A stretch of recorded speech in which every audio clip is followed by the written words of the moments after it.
The current flooding of North Bihar has more to it than the extreme rainfall that happened. The actual trigger was a downpour in Nepal. As Bihar shares its border with Nepal, from which a slew of Himalayan rivers runs down south, the rising water level in many of those has wreaked havoc in 12 different districts in North Bihar. As the flooded water faulted the embankments, washed away small bridges, and damaged the crops. Since 1979, floods have affected Bihar in every consecutive year. So what do you think is the actual cause of floods in Bihar? According to me, the main reasons for flooding are embankments, deforestation, and the Farakka barrage. A fact-finding report for the Koshi floods highlighted that although India has built over 3,000 kilometers of embankments in Bihar over the last few decades, the flooding proclivity has increased by 2.5 times during the same time period.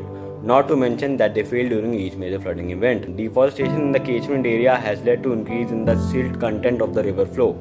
The average annual silt load of river is 92,400 acres feet, which stands as a major factor in the phenomenon. Farakka barrage. Farakka barrage has led to the following problem: interception of the flow channel change from straight to oblique, declining slope of the long profile, widening of the river, increase of flood frequency and magnitude. The period has caused serious interception in the dynamic equilibrium of the river, and it's hindering the natural oscillation of the river within its meandering belt. Due to the obstruction caused by the barrage, each year nearly 640 million tons of slit is accumulated in the riverbed. In the last 3 decades, this has resulted in the accumulation of nearly 18.56 billion tons of slit on the riverbeds. Bihar being India's most flood-prone state with 76% of population of North Bihar living under the constant threat of flood devastation. On an annual basis, they destroy thousands of human lives apart from livestock and assets worth millions. North Bihar districts are vulnerable to at least 5 major flood-causing rivers during monsoon. Flood impacts can be broadly divided into primary impact that occurred due to contact with water and secondary impact that occurred because of the flooding. Bihar is one of the states in India whose economy largely depends either on agriculture or in agricultural activities. According to the government of Bihar, 73% of the farmers are small and marginal farmers who not only cultivate their land but also serve as agricultural labor. So, agriculture is the backbone of Bihar's economy and hence sustainable development of Bihar principally depends upon agricultural sector. In occurrence of flood, hectares of agricultural land get submerged and silted, which makes it uncultivable for few consequent years and remain as fallow field, which results into many small and marginal farmers becoming landless. Flooding is a perennial problem in the state of Bihar with devastating impact on the livelihood of people. It is not possible to avoid floods, but flood preparedness can be developed and its impact can be minimized with appropriate planning and management.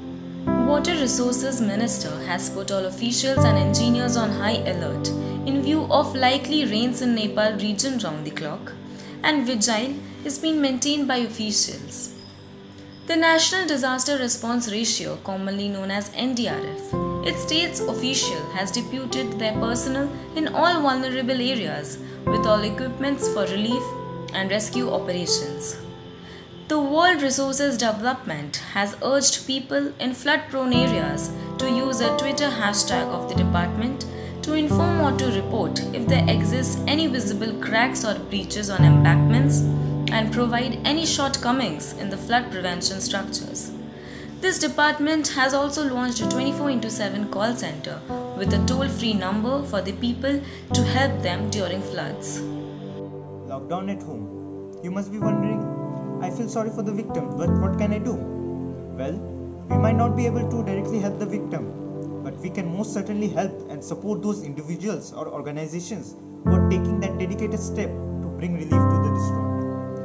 Numerous NGOs like Gunj, Uday Foundations, etc. have set up operational camps in the affected areas and work around the clock to try and provide basic human necessities like shelter, food, warm clothes, first aid, etc. to the victims.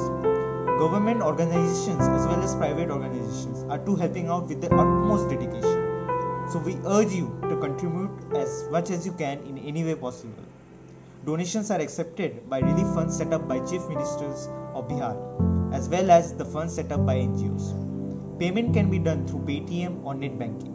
You can also donate while ordering food from various apps because they have collaborated with the NGO and are helping provide food to them.